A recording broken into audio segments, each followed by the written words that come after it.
வாசிச்சு முடிச்சாச்சு. நம்முடைய விளக்கத்தினை பார்க்கலாம் ஐயாவினுடைய அருட்பெரும் கருணையினால். முதலில் இந்த அகில திரட்டினுடைய விளக்கத்தை பார்ப்பதற்கு முன்பாக இது எதற்காக வாசிக்கப்படுகிறது?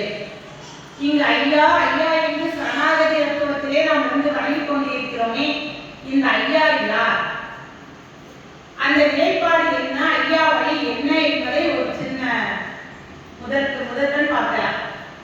முதலில் ஐயா என்றால் யார்? இந்த உலகத்தில் யாரால் இங்கு எல்லாம் நடைபெற்றுக் கொண்டிருக்கிறதோ அவர்தான் ஐயா, இல்லையா?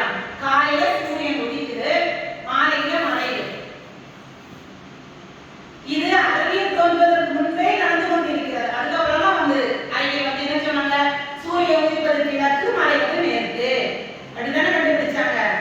அதற்கு முன்பே இந்த இயற்கை சுழற்சி நடைபெற்றுக் கொண்டிருக்கிறது. எத்தனை மில்லியன் ஆண்டுகளுக்கு முன்பு இது தொடங்கி இருக்கிறதோ, அது யாரால் துவக்கப்பட்டதோ அவர்தான் ஐயா.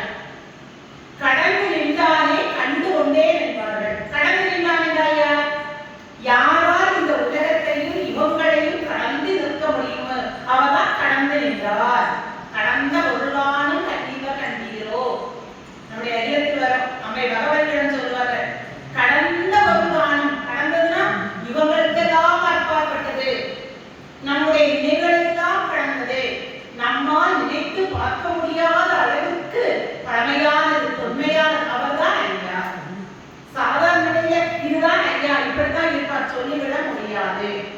கேவல வஸ்துவாக இருக்கக்கூடிய எம்பெருமான், அவரை வழிபடக்கூடிய வழிபாடுதான் ஐயா வழி. இதுல எந்த விதமான சந்தேகமும் நமக்கு இருக்கக்கூடாது. சொல்லிட்டு போயிடுவாங்க, அப்படியா சொல்றாங்க எல்லாரும். அங்க போய் கேட்டா அவங்க ஒரு மாதிரி சொல்றாங்க, இங்க போய் கேட்டா இவங்க ஒரு மாதிரி சொல்றாங்க. நம்ம மனதுக்குள்ள போட்டு குழப்ப கூடாது. இந்த உலகத்தில் எல்லாம் யாரால் படைத்து காத்து ரட்சித்து மக்களுடைய பிறப்பியை அறுக்க முடியுமோ, மீண்டும் அவர்களுக்கு பிறப்பும் இல்லாத பேரின்பத்தை வழங்க